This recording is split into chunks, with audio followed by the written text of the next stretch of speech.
Agriculture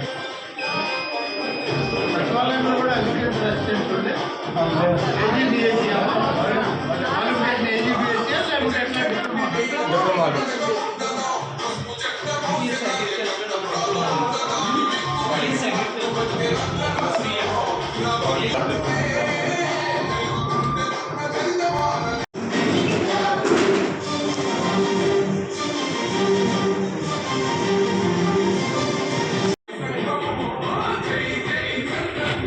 ఈ కప్లో తీసుకొని దాన్ని అక్కడ పెట్టి 5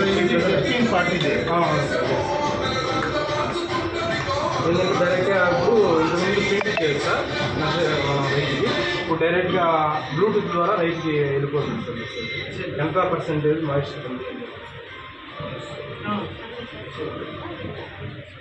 మళ్ళీ టైప్ చేయాలమ్మా ఎవరి కప్కి లైన్ బట్టనా టికెట్నా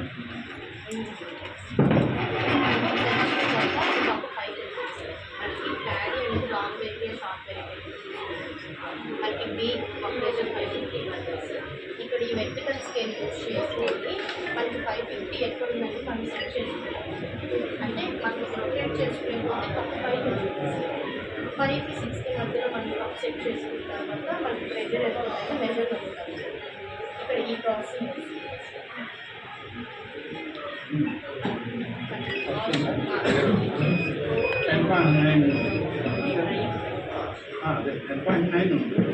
ఒకవేళ మనకి 70% కన్నా అబౌవ్ అంటే రైతుకు చెప్పి మనకు డైరెక్ట్గా ప్యాడీ తెస్తే ఎట్లా చేస్తారు? మీకు డైరెక్ట్గా ప్యాడీ రైతు ఇక్కడికి తెచ్చేస్తారు. దీంట్లో మళ్ళీ డ్రై చేయాల్సి వస్తుంది. శాంపిల్ చూసుకొని తెమ్మంటారా లేకుంటే ముందు శాంపిల్ తెస్తారు. శాంపిల్ చూస్తే మీరు ట్రైనింగ్ ఇస్తారు. వాట్సాప్ చూసుకుంటాం సార్. 70% లావుస్తుంది మనం యాక్సెప్ట్ చేస్తాం. ఒకవేళ మనకి ఎక్సీడ్ అయిపోతుంది అన్నట్లో ఫార్మర్కి డ్రైవ్ చేస్తామని యాక్సెప్ట్ చేస్తాం.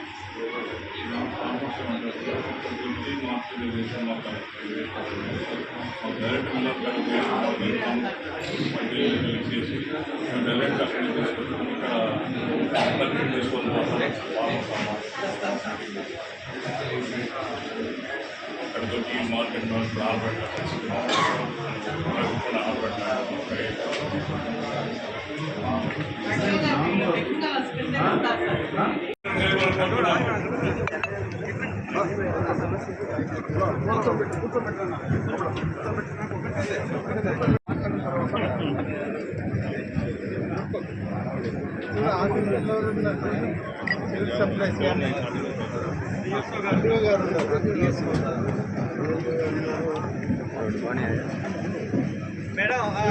తోడుగా నిలబడడానికి ఇవాళ సివిల్ సప్లైస్ శాఖ కానీ పెద్ద ఎత్తున గౌరవ ముఖ్యమంత్రి చంద్రబాబు నాయుడు గారి నాయకత్వంలో పనిచేస్తూ ఉంది అని చెప్పి మీకు మనం తెలుస్తాం. ఇవాళ అందరం రైతు కుటుంబాల నుంచి వచ్చిన వాళ్ళని ఒకరు వ్యవసాయం చేయొద్దు, ఒకరు వ్యవసాయంలో కుటుంబాల్లో ఉండి రాజకీయాల్లోకి రావద్దు. ఎన్ని రకాలుగా ఉన్నా వాళ్ళ అల్టిమేట్గా ఈ రాష్ట్రంలో ప్రభుత్వం మొదటి ప్రాధాన్యత వ్యవసాయానికి, రైతాంగానికి ప్రథమ ప్రాధాన్యత ఉంది అని చెప్పి నేను మీకు మనవి చేస్తాను. అందుకని నేను అనేక సందర్భాల్లో రాపూర్లో ఎమ్మెల్యేగా పనిచేశాను, వెంకటగిరి ఎమ్మెల్యే చేశాను, ఆత్మకూరులో గతంలో ఎమ్మెల్యేగా పనిచేశాను. ఎన్ని దగ్గరలు చేసినా ఎన్ని రకాలుగా రైతులు అవసరపడేవారో దాదాపు 40 సంవత్సరాల కాలం కంటితో చూసిన వాడిని. ఒక్కొక్క సందర్భంలో అయితే రైతులు కళ్ళనీళ్ళు పెట్టుకునేవాడు. ధాన్యం అమ్ముడు పోవడం లేదు, పండించిన ధాన్యం కళ్ళల్లో తడిచిపోతుంది, నానిపోతున్నాయి, రోడ్ల మీదకి తెచ్చిపోస్తే రోడ్లలో ఆరడం లేదు, మళ్ళీ ఇబ్బంది కలుగుతూ ఉంది. ఈ ధాన్యాన్ని కొనుగోలు చేయడానికి దళారులు సగానికి సగం ధరతో మా ఉసురు పోసుకుంటున్నారని చెప్పి అనేక సందర్భాలు చూశాను. రైతులు ధాన్యం బస్తాల ముందు నిలబడి కళ్ళనీళ్ళు పెట్టుకున్న రోజులు చూశాను. అవి వాళ్ళ నుంచి వచ్చినటువంటి మార్పులు ఇవాళ సమూలంగా మారాయని చెప్పి చెప్పను, కానీ 90% మార్పు వచ్చింది. రైతుల్ని ఆదుకోవాలనేటువంటి ఆలోచన విధానం ఇవాళ ప్రభుత్వంలో ప్రభుత్వ యంత్రాంగంలో కూడా వచ్చింది అని చెప్పి నేను ఈ సందర్భంగా పనిచేస్తున్నాను. అనేక మంది ఉద్యోగస్తులు ఇవాళ శాఖల్లో పనిచేస్తున్నారు. వాళ్ళందరూ కూడా రైతుల పట్ల అభిమానంతో రైతులకి మేలు చేయాలని చేసే ప్రయత్నం. ఆ ప్రయత్నంలోనే ఇవాళ ఇంత పెద్ద కార్యక్రమం.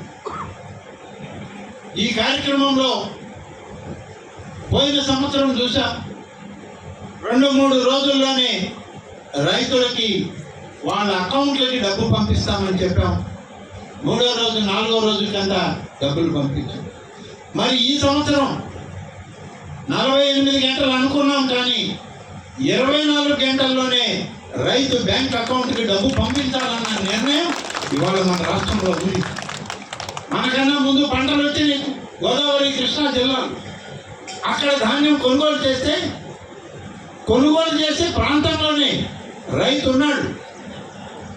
వాళ్ళు ఎప్పుడైతే దాన్ని కొనుగోలు చేశామని అప్లోడ్ చేస్తారో వాళ్ళు ఇంకా తిరిగి సర్దుకొని ఇంటికి పోయే ప్రయత్నంలో ఉంటే వాళ్ళ దగ్గర ఉన్న బ్యాంక్ అకౌంట్లో డబ్బు పడ్డట్టు పాస్ పుస్తకాల్లో వాళ్ళ అకౌంట్లకి డబ్బు చేరింది ఈ రాష్ట్ర ప్రభుత్వాన్ని నుంచి, సివిల్ సప్లై శాఖ నుంచి అని చెప్పి మీకు మనం చేస్తాం.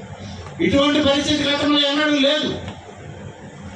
దళారులు దాని బారిన పడి రైతులు దళారుల చుట్టూ మిల్లర్ల చుట్టూ తిరిగి అలసిపోయి పండించినటువంటి ధాన్యం ధర కన్నా వడ్డీ భారం పెరిగిపోయి ఆ వడ్డీలు కట్టుకోలేక రైతులు